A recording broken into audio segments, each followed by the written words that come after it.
Guys, welcome to the Airpreneur Facebook group. Thursday night live stream, 6 p.m. Eastern time, every single Thursday. And I am here with my dear friend, Mr. Floyden Mugford, who awesome student in this Airpreneur community. So, Floyden, you've got kind of a crazy journey that I want to share with some other folks here because in a short time, you and Amy landed your first Airbnb property via arbitrage. Didn't have to pay a fortune out of pocket for it because you financed furniture, all that stuff.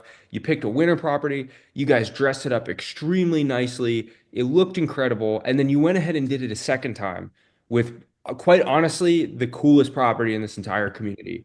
And I Yep. just found your whole you and your wife's just like level of enthusiasm and energy toward this and just like ownership of it to be super inspiring. So I appreciate you jumping on here tonight and ch and chatting with us in front of the group. Yeah. No, thanks for having me, Vince. It's 100%. awesome. Yeah. 100%, dude. Appreciate it. So let's dive in a little bit. Basically, my objective, Floyd, is just to chat with you, kind of to learn about how you went about landing these properties, and how this is really just going to impact you and what you guys had done, what you've done, right? So overall, wasn't long ago, you came to the community and you said, I want to do Airbnb arbitrage. Amy and I are really excited about it. Yep. Why did you ultimately choose to jump in the world of Airbnb? I mean, so we did started with you guys in September 2004, and arbitrage. We just love Airbnb and that mode of staying somewhere. Houses that we don't ever stay in a hotel. I think we stayed in one hotel in like the past decade. Yeah, It yeah. is because we're in Chicago, but I don't know. We got into the arbitrage method because we thought it'd be impossible. Because we thought it'd be impossible to like own a home and do it that way, and so it's always been like a far-fetched dream of like, oh, well, one day we can get a home and a second home and somewhere nice. But then, Instagram and the Facebooks that started popping this up and looked into it, and then hit the group, and then we've been running since, and it works out great. So. Well, I'm like you, man. I don't like staying in hotels. Oh gosh, no. Yeah, whole You're, whole you're home just is like where I have to be. If you're gonna pay the same price, you might as well have the whole place to yourself. And 100%, yeah, 100%. And you're like, you don't have a kitchen. Like, you're just kind of like crammed in this like stuff. exactly. So I get it. I get it. So overall, you're a client of Airbnb. You're a customer. You like the model. You like what it's all about. Um, Yep. ultimately, why arbitrage? Like, why did you feel like this would be a good vehicle for like generating additional income? Because I think you mentioned at the beginning of this whole journey, like your goal ultimately was to make enough money to just do this full time. Like you guys, Yeah. full-time real estate, full-time short-term rental. I mean, me and my partner just don't want to work for the man or the woman, just be our own bosses and stuff. And like we've always wanted to be property owners, but this is, a quicker door into the game and getting a head start on it. And obviously, we want to own a property or two eventually, but if that's not the case, then this is just easier, better business model, which it already is because we don't have down payment for a home and then rent and furnishing it. So Yeah. definitely, this is definitely a good step in the door. But yeah, I mean, we just want to be financially free, probably like everyone else, and have time to be able to do more things, even though we are learning that being an entrepreneur means you don't have a day off and you don't have PTO and you don't have sick days. So Yeah. you're always working and hustling it until, I guess you're maybe at your status where you're like, yeah, top Well, of you know what? It's like it's all part of the journey. At least you're developing yourself and you're understanding like, hey, I call the shots now, so yeah, it's on me. But cool. I think what you're saying resonates with a lot of people. It's just like, hey, I want time freedom. I want the additional income to be able to do that. And also I love real estate. Just getting in, it's really expensive. And it really hmm is. It's very intimidating. I mean, so what I want to do is I want to talk about like how you guys ultimately got these two units. But before I do, just to share with anybody listening here, right? So could you kind of walk through roughly the expected revenue on these properties? Because if I remember correctly from our analysis, right, yeah, each one is projected to do like 60 to $70,000 a year plus, like in yeah. revenue. So, what's the estimation that you have on all that? Yeah, I mean, we like big homes, and I know we just went for a big home right away, which is a four-bedroom, so it's a monster to start. Yeah. But it had the 8 to 10 month payoff, furniture and everything. So after that, it's gonna do really extremely well. I think it was gonna be about 80 80K a year was like our low end competition. But obviously, that'd be, year two will be our big money after everything's paid out and everything. But then we went and got a second one that's a 4 bedroom too. So it's kind of the same book. But I was already joking that because whatever's going on in May basically, we got one booking in May for each property that basically takes care of rent for the whole summer for each property. I was like, oh my God, like Hey, it's you guys great. picked really, really solid properties. And you also did your due diligence on the analysis. Like you did a really solid job just taking the fundamentals of understanding how to select properties and do run the numbers and make sure they're profitable. And you just owned it. Like it was simple, straightforward. What have you netted thus far on these? Like just to explain a little bit about what's possible on properties like this. Like what's your typical cash flow range or projected cash flow range on the property that you just launched? I mean, it's kind of hard to estimate that with our first property, but we did just launch a second property.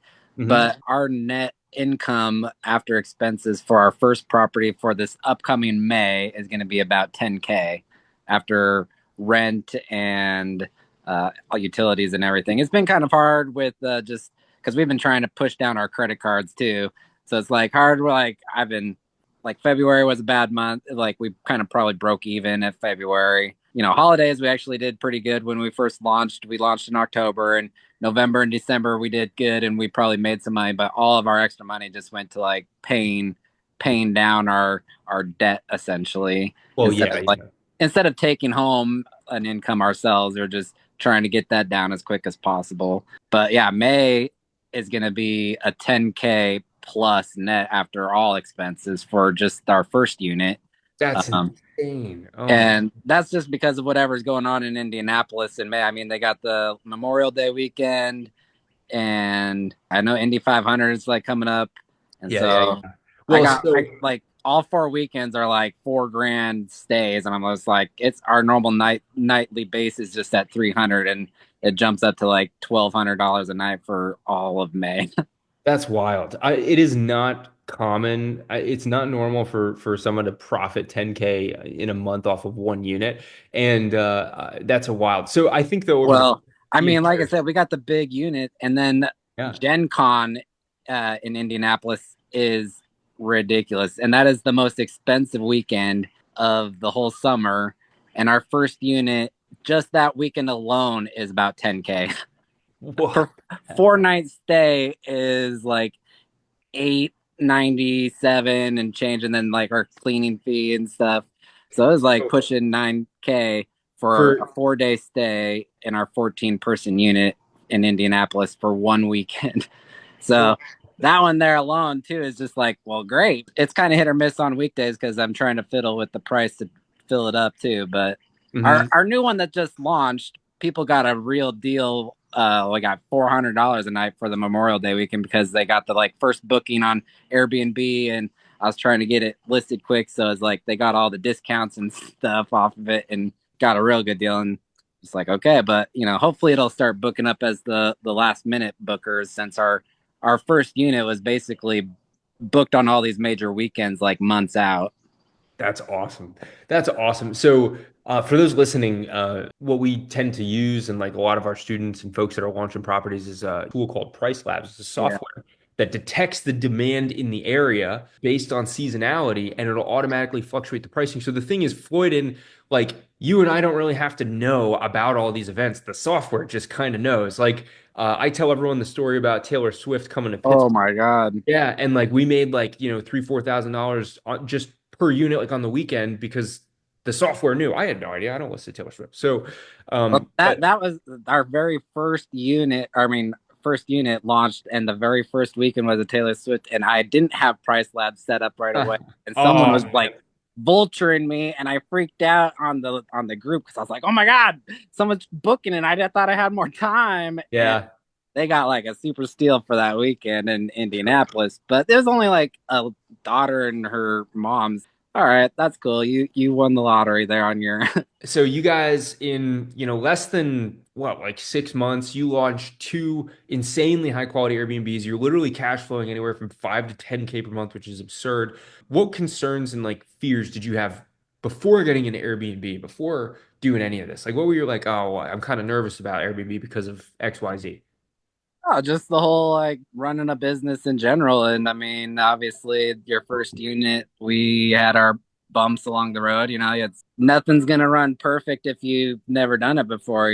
So just fears in general of not doing something right. We didn't have enough help the first time getting everything packed and put together, and but our first unit took us 6 weeks to put together, and our second one took us less than 6 days. So we learned a lot from there to there, and they're the same size, and the second one's actually bigger and more vibrant. But I don't Mhm. know, just fears like that. And me and my wife obviously have fears of it not getting booked in slow times, but we're trying to utilize all the different apps and keep posting about it on our own social medias to keep it in people's minds and stuff like that to just help keep it going. Trying to figure out other ways to get other people that have booked to come back. Like, hey, you booked last Thanksgiving. Do you want to come back this Thanksgiving and have it as a discount or something from what other Yeah, people might that's a have? smart tactic. Do you feel though that like overall your confidence level in the property being able to make money consistently is it's overall high just considering you Oh chose yeah. and I mean, selected my really good confidence property. is through the roof. So I just have to battle with my partner Amy, who But she's that's confident, but it fluctuates, and she's like, how come no one's booked it yet? And I mean, our brand new property's still only been listed for like 3 weeks. Hasn't been that long, so we're filling up through summer now.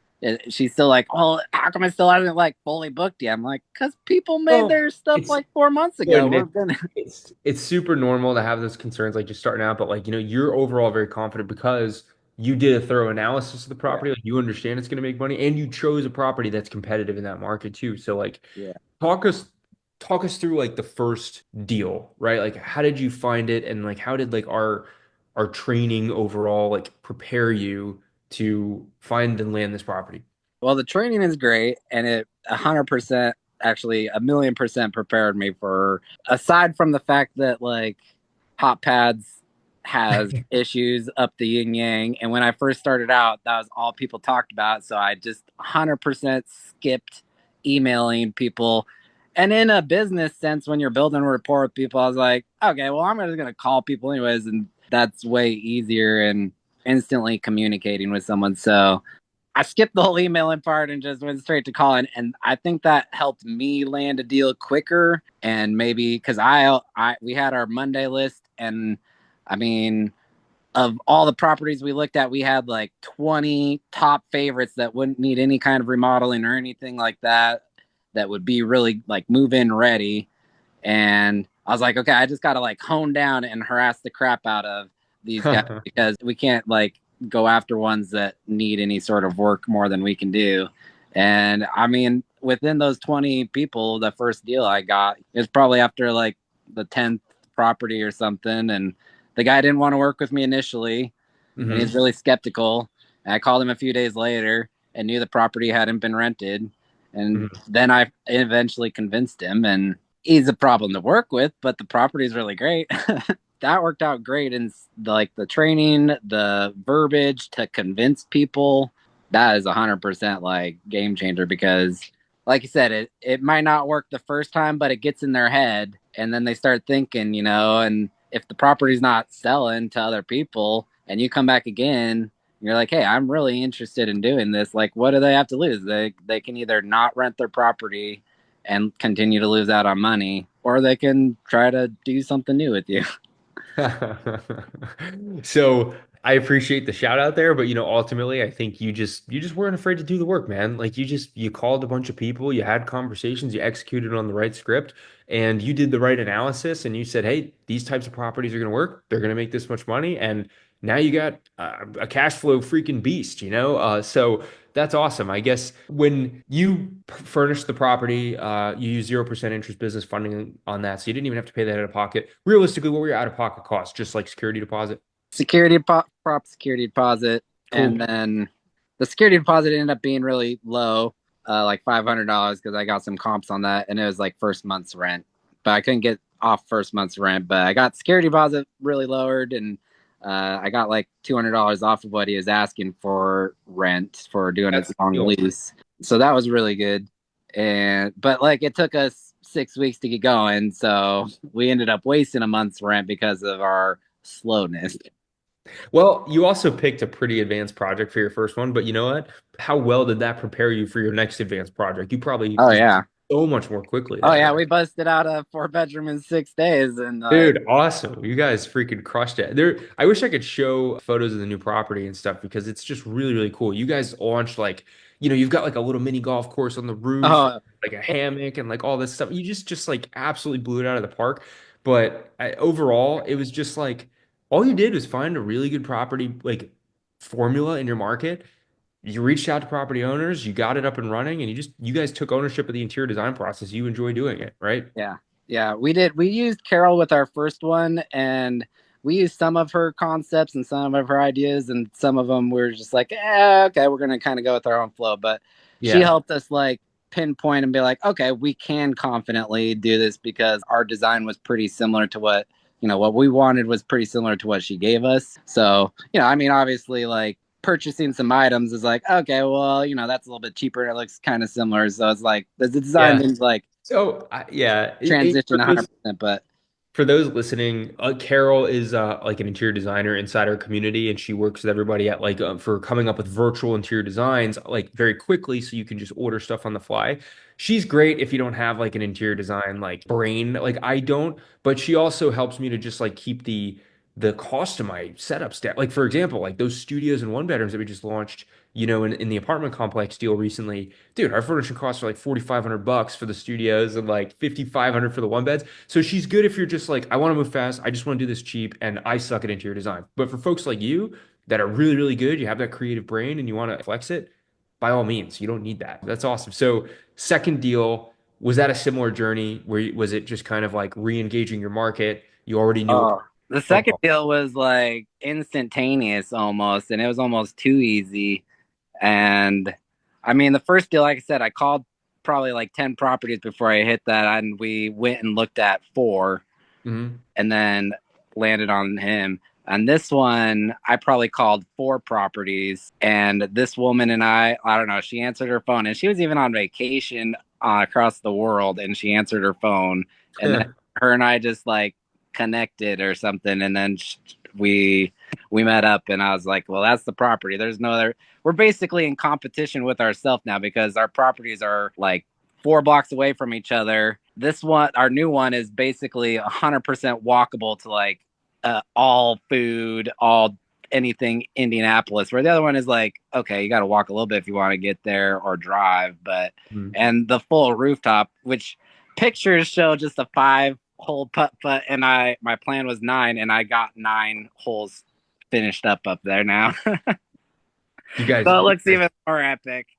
they look great. They look really good. So overall, like, is it a complicated process? Like, do you feel like this is extreme? Like people, like everyday folks can't fathom like calling property owners and do an analysis. Like, is it pretty simple for the most part and just kind of straightforward? You just have to do the work.